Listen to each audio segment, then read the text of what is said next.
Hello မင်္ဂလာပါကျမတို့တွေဒီနေ့ဥလျောကိုဟာရာဆိုတဲ့ grammar လေးကိုအတူတူလေ့လာကြည့်ကြရအောင်เนาะဥလျောကိုဟာရာမြန်မာလိုဆိုရင်ဖို့လုပ်တယ်ဖို့ရည်ရွယ်တယ်ဟိုဘယ်လိုနေရာတွေမှာအသုံးပြုလဲကိုယ့်ရဲ့ရည်ရွယ်ချက်အစီအစဉ်တွေကိုပြောပြတဲ့အခါမျိုးတွေမှာသုံးတယ်ဘာနဲ့တွဲလဲဆိုလို့ရှိရင်ကျမတို့အသေးစိတ်ကိုဆက်ပြီးတော့အတူတူလေ့လာကြည့်ကြရအောင်เนาะဒီနေ့လေ့လာသွားမယ့် grammar လေးကတော့ဥလျောကိုဟာရာမြန်မာလိုဆိုရင်ဖို့ရည်ရွယ်တယ်ဖို့လုပ်တယ်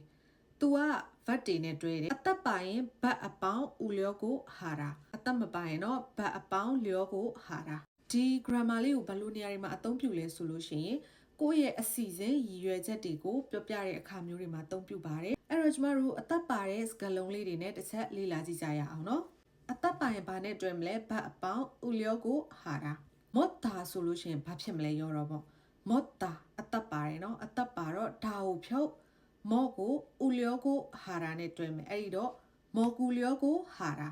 မော်ကူလျောကိုဟာရာစားဖို့လုပ်ပါတယ်ကျမတို့ဒါကိုစာကြောင်းလေးတစ်ကြောင်းလောက်ဖွဲ့ကြည့်ကြရအောင်မော်ကူလျောကိုဟာရာနဲ့နော်오늘은 기념일이니까 여자친구랑 저녁을 먹으려고 해요. 오늘은 디니가로 기념일 소라가 attainmentအမှတ်တရနေ့မင်္ဂလာနှစ်ပတ်လည်နေ့ချစ်သူရည်စားတွေဆိုလို့ရှိရင် anniversary နေ့ဒီလိုမျိုးတွေမှာသုံးနှုန်းတယ်เนาะဆိုတော့ 오늘은 디니가로 기념일이니까အမှတ်တရနေ့ဖြစ်တဲ့အတွက်ကြောင့်မို့လို့ anniversary နေ့ဖြစ်တဲ့အတွက်ကြောင့်မို့လို့ 여자친구랑ချစ်သူကောင်မလေးနဲ့ 저녁을 먹으려고 해요. 저녁을ညနေ사고 먹으려고 해요. 사보 လုပ်ပါတယ်နောက်တစ်ခုအနေနဲ့က 찾다ဆိုတော့အသက်ပါလားအသက်ပါရင်ဒါဖြုတ်ပြီးတော့ 우려고 하라နဲ့တွဲမယ်အဲ့တော့ 찾다고 우려고 하라နဲ့တွဲရင်ဘာဖြစ်သွားမလဲ 찾으려고 하라 အဲ့တော့ကျမတို့ 찾으려고 하라고 အသုံးပြုပြီးတော့ 사정လေးတစ်ကြောင်းလောက်ဖွဲ့ကြည့်ကြရအောင် 인터넷에서 광고를 올렸을 때 친구를 찾으려고 해요.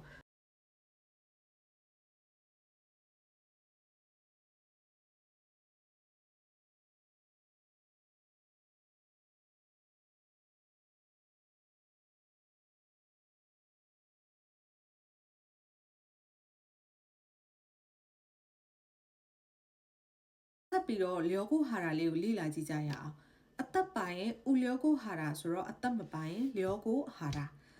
ဒါပေမဲ့ဒီလျောကိုဟာရာမှာရောရဘုံတို့တစ်ခုချွင်းချက်အနေနဲ့သတိထားမှာကြတော့လာတက်တွေနဲ့ဆုံးတဲ့စကားလုံးတွေဆိုလို့ရှိရင်လေဥလျောကိုဟာရာနဲ့မသုံးဘဲနဲ့ကျမတို့လျောကိုဟာရာကိုပဲသုံးမယ်เนาะဒီမှာဥပမာလေးနဲ့အတူတူကျမတို့ကြည့်ကြရအောင်เนาะထားရာဆိုတာကစီးတီစပိန်စီးတာစိုက်ကယ်စီးတာကားစီးတာဒါတွေအကုန်လုံးကိုထားတာလို့ခေါ်တယ်စီးတီเนาะအဲ့တော့ထားတာဆိုတော့အသက်ပါလားမပါဘူးမပါတော့လျောကိုဟာရာနဲ့တွဲမယ်အဲ့တော့ထားတာစီးတီဒါဖြုတ်ပြီးတော့လျောကိုဟာရာနဲ့ပေါင်းလိုက်မယ်ဆိုလို့ရှိရင်ဘာဖြစ်သွားမလဲထားလျောကိုဟာရာထားလျောကိုဟာရာစီးဖို့လုပ်ပါတယ်ဒါလေးကိုကျမတို့စာကြောင်းလေးတစ်ကြောင်းတူဖွဲ့ကြည့်မယ်밖에서 자전거로 타려고 해요. 밖에서 앞에만 자전거로 스페인고 타려고 해요. 시보 럭바레 시보 럭데.ခုနကပြောသလို 춘자အနေနဲ့ 라따네 송네 vat이 솔루션에 반에တွဲမလဲ 려고 하라네 ပဲတွဲမယ်เนาะ အဲ့တော့ဒီမှာကြည့်ကြရအောင် 만들다 ဆိုတော့ အသက်ပါလား ဒါကိုဖြုတ်ပြီးတော့ 우려고 하라네တွဲမှာလား မဟုတ်ဘူးเนาะ အောက်ကဘာအသက်နဲ့ဆုံးလဲလာတက်နဲ့ဆုံးတယ်ဆုံးတော့ကျမတို့လျောကိုဟာရာနဲ့ပဲတွဲမယ်เนาะအဲ့တော့မန်ဒူလျောကိုဟာရာဆိုပြီးတော့ဖြစ်သွားမယ်เนาะဒါလေးကိုကျမတို့စာကြောင်းလေးတစ်ခုဖွဲ့ကြည့်ကြရအောင်친구생일이있어서직접 케이크를 만들려고 해요 친구생일이있어서တငယ်ချင်းမွေးနေ့ကရှိလို့직접ဆိုတာကကိုယ်တိုင်တငယ်ချင်းမွေးနေ့ကရှိလို့ကိုယ်တိုင်케이크를 만들려고 해요.ပြုလုပ်ဖို့လုပ်ပါတယ်။ကဲဆက်ပြီးတော့ဘယ်လိုနေရာတွေမှာလဲထပ်ပြီးအသုံးပြုလို့ရသေးလဲဆိုလို့ရှိရင်ရဲ့အတိတ်ကအစီအစဉ်တွေရည်ရွယ်ချက်တွေကိုကမလုံနိုင်လိုက်တဲ့ဟာတွေကိုပြန်ပြောတဲ့အခါမှာလဲသုံးတယ်နော်။ဆိုတော့ကျမတို့ဥပမာလေးတွေနဲ့အတူတူကြည့်ကြရအောင်။ကိုယ်တိုင်တငယ်ချင်းမွေးနေ့ကရှိလို့ကိုယ်တိုင်ကိတ်ကို 만들려고 해요. ပြုလုပ်ဖို့လုပ်ပါတယ်။ကဲဆက်ပြီးတော့ ဘယ်လိုနေရာတွေမှာလဲထပ်ပြီးအသုံးပြုလို့ရသေးလဲဆိုလို့ရှိရင်အဲ့ရဲ့အတိတ်ကအစီအစဉ်တွေရည်ရွယ်ချက်တွေကိုကမလုံးနိုင်လိုက်တဲ့ဟာတွေကိုပြန်ပြောတဲ့အခါမှာလဲသုံးတယ်နော်ဆိုတော့ကျမတို့ဥပမာလေးတွေနဲ့အတူတူကြည့်ကြရအောင်အတိတ်ဖြစ်တဲ့အတွက်ကြောင့်မို့လို့မနေ့ကပြီးခဲ့တဲ့တစ်ပတ်ကပြီးခဲ့တဲ့လကပြီးခဲ့တဲ့နှစ်ကငငယ်တုန်းကဒီလိုမျိုးပေါ့နော်ပြီးခဲ့တဲ့အတိတ်တွေမှာကိုကအထမမြောက်လိုက်တဲ့မလုံးဖြစ်လိုက်တဲ့ဟာတွေကိုပြန်ပြောတဲ့အခါမှာလဲသုံးတယ်အတိတ်ဖြစ်တဲ့အတွက်ကြောင့်မို့လို့ဒီနေရာမှာဆိုရင်ဘတ်အပေါင်းဥလျောကိုဟတ်တာဘတ်အပေါင်းဥလျောကိုဟတ်ဆော်ရောဒီလိုမျိုးသုံးမယ်နော်ဒီမှာစာကြောင်းလေးနဲ့အတူတူကြည့်လိုက်ပါနော်ဒါဆိုရင်ရှင်းသွားလိမ့်မယ်저는 지난주에 돈산루 가려고 했어요.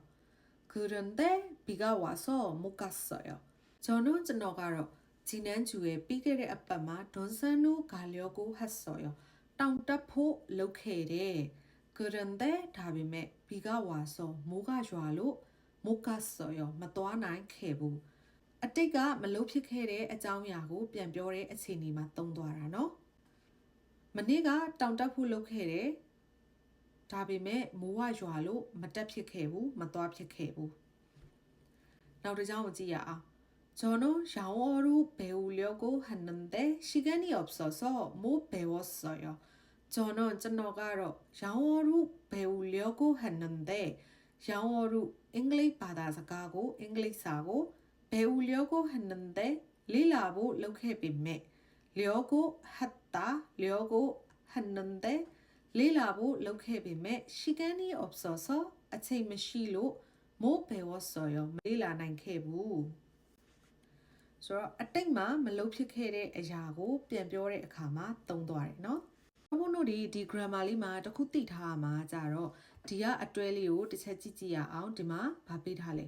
먹었으려고 하라 먹었으려고 하라ဒါမျိုးလုံးဝတွဲလို့မရပါဘူးเนาะ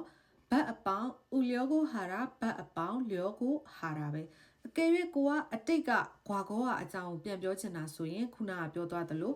우려고 했다 우려고 했어요. 려고 했다 려고 했어요. ဒီလိုမျိုးအတိတ်အကြောင်းဆိုရင်ဒီလိုအတွဲလေးနဲ့ပြောပါမယ်เนาะအားလုံးပဲနောက်ဗီဒီယိုလေးတွေမှာပြန်တွေ့ကြမယ်เนาะ